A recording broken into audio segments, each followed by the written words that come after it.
Hello. Hi. Sorry, I'm a bit tired again today. Did some more work in the garage. Things more or less should be able to get everything out, or most of it out tomorrow. There's a man with a van coming. Actually he's helping Angelo.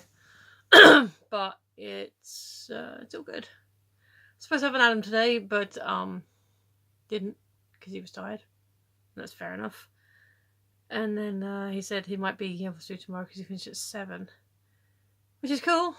Chill out for a little bit, but I don't think that's going to happen. By the time he gets home, it's closer to 8. I've got to get in bed at a reasonable time. No good to get to do anything in the garage either. But anyway, that's that. Yes, it is Poppy Day today. I've just done my review of Doctor Who. Just down there. Got a new subscriber out of it. Thanks, Johnny. Dan, or whatever you're calling yourself. Okay, yeah, I just forgot it because he called himself Draconian Dan, but then he did the whole "here's Johnny" joke, so he probably is actually called Dan. Anyway, I'm up to 52 subscribers now. Yay! We're slowly getting there, which is nice. Had an unboxing today, which is also nice. Even though it's a Sunday, I did a it was in the post office, so I picked it up today because I was up and dressed. I'm quite warm actually in this top. In fact, I'm a bit too warm, so I'll take my top off. So yeah, today, jumper wise, we have Hagrid. Yes, this is what I look like without glasses on.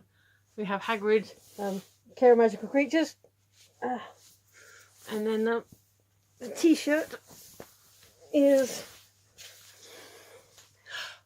another Potter themed one, and it is lovely with its own mark, which I only got a couple of days ago actually. Normally with new t-shirts I try and rotate, so I have the ones that I've had longer. I try and wear first, but this was on top of the pile. I thought I'll wear this one today, and it actually seems quite appropriate with being Armistice Day as well. Yeah, lovely is its own mark. So I suppose I should take a moment to thank all the troops, past and present, who are going out there every day fighting for freedoms. You know, they're going out doing all the dirty work, so I can sit here and talk into my phone. So that's fun. That's something. Throat's killing me. Yeah. Yeah, I'm tired overall in the mood. Not much to add to that. Not much to really talk about today either, because I haven't really done much. Oh, himself's home. And we watched the services this morning at the cenotaph. That was quite nice, quite pleasant. Oh, kind of a funny story. So we had the it was announcing the beginning of the 2-minute silence, and just he was saying, well, now we're going to be in 2-minute silence. My phone went off with an alarm I set. I was like,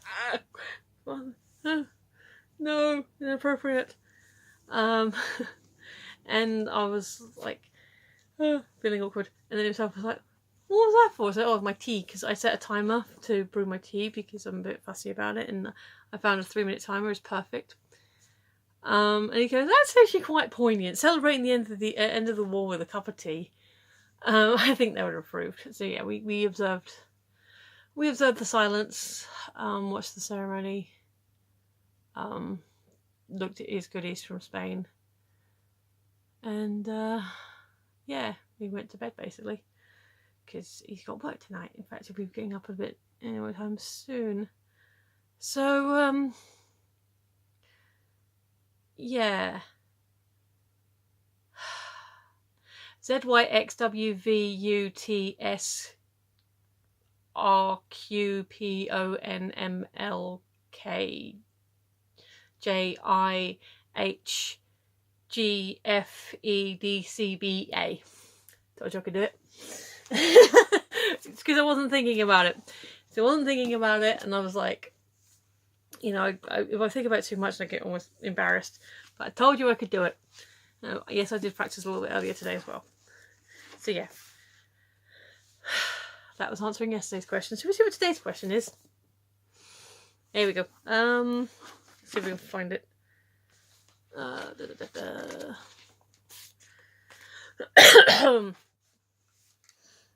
God. So I kind of touched on this the other day with funny jobs.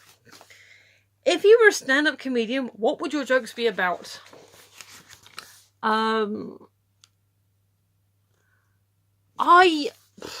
guess my favourite types of comedians are observational. Sometimes, I mean, my favourite comedian is Eddie Izzard, living. Deceased, probably Bill Hicks. There are other comedians I like Alan Davies, like Mike Mack. I mentioned John Bishop the other day. He's someone I enjoy, but not someone I've sought out. I mean, I've got some Michael McIntyre and stuff. I've obviously got Eddie's, all Eddie's work. In fact, Eddie's the only one I've got on audio as well, so I can listen to them a podcast version. I guess since I'm a fan of observational comedy, I guess the jokes would probably have to be about my life. That's not funny. I mean, I can't see me doing like not jokes or you know. Oh, did you hear the one about the you know, Englishman, Irishman, Scotsman enter a pub. They acknowledge the Welshman that sat in the corner, and then they proceed. Joke proceeds as normal. Bill Bailey, another favourite of mine. So I guess they'd be kind of about my life. I guess funny things that have happened to me or observations I've made on life and the world. It's weird. I said in the video a couple of days ago about funny jobs that I vaguely considered the idea of maybe working on some kind of act because, hey, I'm unemployed now and stranger things have happened, but I couldn't really come up with anything. I guess I still can't come up with anything. I do have an anecdote about this actually. So when I was working at the nightclub, I did a couple, because it was like pretty much anything I was doing, I did a couple of day shifts as well. In fact, I think that day I was doing the cleaning, so there was a day cleaner as well, and then they'd set up to do auditions for a local radio station. And they said, oh, do you have a bit and everything? And so like most you know, like a lot of bars, we have our brands that we have, and like some of them come in different flavours. And at the time, I don't think they make them anymore, that had VK. And so I kind of basically riffed off this idea that people would just like shout, you want a VK? Which flavour would you like? It's like 5 different, VK! Oh, you want the blue, the ice, and there was, I don't think it was funny. I don't think they thought, well, put it this way, I didn't get the job. One of the questions they asked me was about, because I work at a nightclub, and it was an early morning DJ shift. I said, well, how would you know? I said, well, I'd work it out. I'd see what I do. If necessary, I'd have to leave one of the jobs, you know.